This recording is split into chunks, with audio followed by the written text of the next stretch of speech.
Hi guys, I am your chestnut fairy, and today I wanted to show you the progress of the fairy tale illustration that I made and posted a reel about. However, you are speaking with the chestnut fairy, who is also a very clumsy person and deleted everything she had for this video. So I needed to do everything again, and I didn't have the painting process anymore. So I will read it to you. Just imagine I am a poet or writer, or maybe just a lady in a period drama that wants to impress the lady or the lord that she wants. So yeah, just imagine that while I read this. Just grab a tea or a coffee or maybe a snack, and then we will get into the story. If you're new here, check out the first video I made. This one. Yeah, you should watch it before, because it doesn't make any sense if you listen to the story from this part. So, this man claimed to have been commissioned by a nobleman to speak to the birds and give them 2 brushes. Many years ago, his employer, who had given him the strange request, said that those brushes were made for 2 sisters. He had been richly rewarded. However, he could never thank this nobleman. He went away. He was gone like it was the wind. And then these pictures appeared in the sky. This had never left his mind, and now that the night sky was the best evidence of what had happened to those brushes, it could not be otherwise. There had to be 2 sisters living in the sky, painting these beautiful pictures. And this was distinctively more interesting for the listening ear than normal tavern talk. These brushes had to be of such value if a rich lord had commissioned them. So the man that was listening, called Salamun, decided to go up to heaven. 7 miles he walked for 7 days until he came to the highest mountain peak. It was so big and difficult to climb that it took Salamun whole 7 days to stand at the top of the mountain, the cloud just a tiny bit away from him. Then he dared to jump and landed on the lowest cloud, crept through the clouds. He soon found a chamber in which the very finest treasures of those sisters remained. Well, for the sisters, these things were so valuable and just like treasures. However, for a thief like Salamun, well, for Salamun it was just junk. What should he do with feathers? How much money would he get from leaves and how much for grasses? He knew everything from earth and knew that these things wouldn't get him any penny. No, he wanted those brushes. Those precious brushes. It was always like this. The stone or the jewelry he stole, the heavier the bags of coins he would receive in exchange. How much would such a brush cost? Probably more than he could ever count or see. So, what a great dream for him. Salamun didn't find those brushes. He began to curse loudly and kick things around. He threw the stupid leaves on the ground and tossed the fur. Lured by this misery he felt, his howl could be heard from clouds far away. Sun arrived at his chamber and only looked at horror through them. A stranger had no business to be here, especially one who trampled her sister's belonging all over. She got so enraged that she grabbed Salamun. Salamun already saw his end when the sun rushed towards him, her hand already out to strike him. So an idea came through his head. He submissively threw himself on the ground. Stop! Do not waste this cheap blow on me. I have not come to harm you, he exclaimed. Sun hissed, but was too surprised that a human being would speak to her like that. In the end, she was a heavenly being. What is it but harm if you hurt my sister? You're destroying her belongings. I only do that. Solomon took a moment to think about it. To help you. To help you. To help me, sneered Sun at the stranger, who now stood up. Solomon nodded and began to tell a story that the humans had seen those beautiful paintings of both on the firmament. Yes, they would go out every day just to look at the sky. However, they had to begin to prefer someone over the other. Those brush strokes were more beautiful, the painting more soothing, and in general she was supposed to be more talented. And this sister was not Sun, it was Moon that was so admired. But I am your most faithful servant. To me, the moon is too pale and sick. Look at how grey she is from all her greed, how beautiful and amazing you are, and talented. I rather admire the sun. She is the warmest and most beautiful of all women in the kingdom of heaven and on earth. And I, such a noble fellow, well, I have travelled far away, so I must know. Your paintings are more beautiful. Flattered Sun.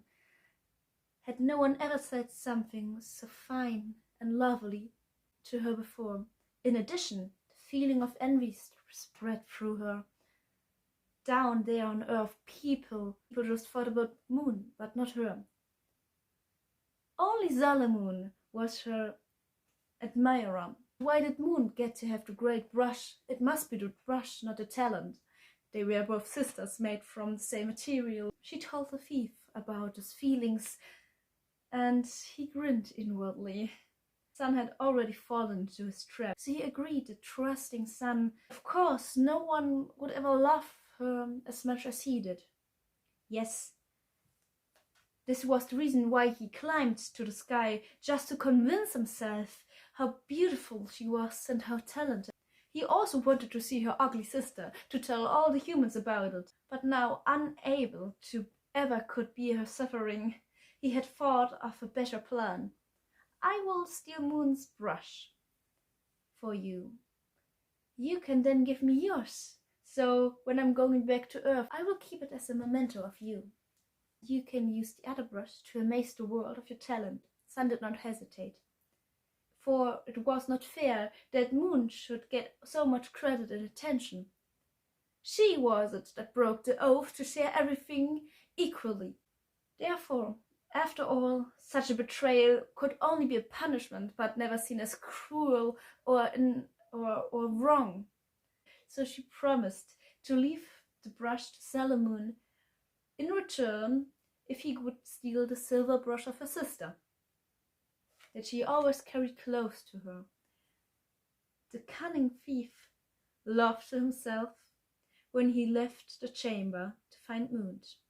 7 days and nights he went through the cloud realm. 7 times he circled near the chamber. On the 8th day, as he approached the treasure chamber, again he heard the beating of a drum as he approached the source of the sound, until he saw a woman whose hair was as black as the night itself, even though it sparkled as 1,000 of stars were hidden in it. This had to be Moon. At this moment a shiver went through his body. Was this woman dancing so sweetly to the music and didn't seem to notice him at all? He almost felt sorry that he was stealing from her.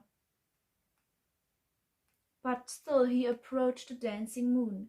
She was dancing so peacefully and dreamily when suddenly she bumped into the young man. Confused, she stared at a human creature she had never seen before. Don't be afraid. I just was so fascinated by your dancing. Songs remind me of the ones I heard on Earth. Well, it is one. The birds told me about it, Moon answered. The thief did not hesitate. He got an idea. Then may I dance with you? The unsuspecting woman nodded and danced and drummed again. Soon they were interwoven and spun and pranced around, moving away from each other, just dance with each other again. At the moment, his gaze wandered to her belt where the brush was tucked. With a deft twist, he had reached for it and tucked it into his pocket, not wanting to make her suspicious. He danced a while longer until she got tired of dancing and said her goodbye. Then he went to find Sun, who was busy painting the sky. With his stolen goods he returned to her and received the brush as promised. The thief disappeared from the clouds again, running even faster than he had rushed up. Days passed. Nights passed over the land, rain and snow, colored and brown leaves. It had not taken long for the people to see the change in the sky, in the sister's work. Now it seemed that only one sister was painting. A murmur went through the town again. The one sister could be dead or seriously ill. Perhaps it had only ever been one painter. Yes, perhaps the wise men had been mistaken. Some rumored that they had always suspected that only one sister existed. But even if the paintings were still appealing, they missed the softer colors, the peace that the moon could paint in the sky. The colors were sometimes too bright and strong that one could not sleep at night, and the animals also complained. Now the mouse couldn't hide at night so well, and the bird's eyes were always straining.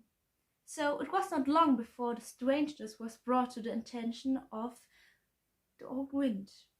He had been busy, but had nevertheless noticed that something strange was happening. He was more and more worried, the more rumors he heard from the people and animals.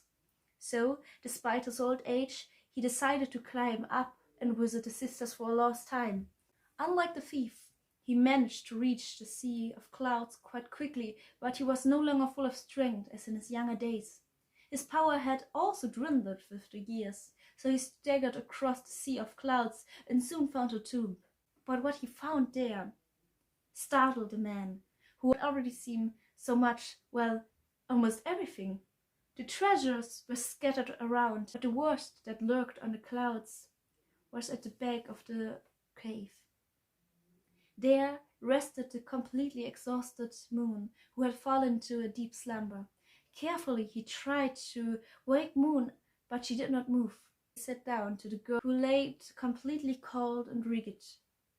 He knew what he had to do, even if it could weaken him even more. Gently he breathed the warm wind over her face. All at once she fluttered her eyelashes and jumped up. The loss of her beautiful brush had made her weaker and sicker, she told him, but Sun had not cared for her, only had left her in the chamber, having told her that the brush was there. She had been nothing more than trapped in her tired, exhausting body, unable to move. Fortunately, the Lord Wind had saved her, but he was not yet finished with his visit. No, Moon's story had enraged him so much that he immediately rushed out of the treasure chamber again to find Sun. He chased and stormed across the sea of clouds until he saw shining golden hair. Enraged, he pounced on the girl and saw in her hands the brush that belonged to Moon. So, this how it was in reality. He did not let the Sun explain and snatched the brush from her. Then he threw her high up in the sky. Never again she could enter the cloud realm. From now on, she was bound to the sky and should never again feel a cloud beneath her. Then he returned to Moon, now that the Sun's reign was over, and took her in a fatherly embrace. "It is all right, she will never hurt you again."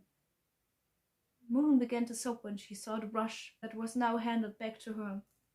She was horrified to see how the brush had become worn and cracked. Her sobbing became louder. Who was going to paint beautiful pictures? The wind wanted to comfort her, but did not know how. So he began to sing a melody, a song to relieve her of her sorrow. Soon this melody comforted her, and she began to sway to the tune. And so an idea came to the wind. And this idea still can be seen today, because from those days on, Moon danced.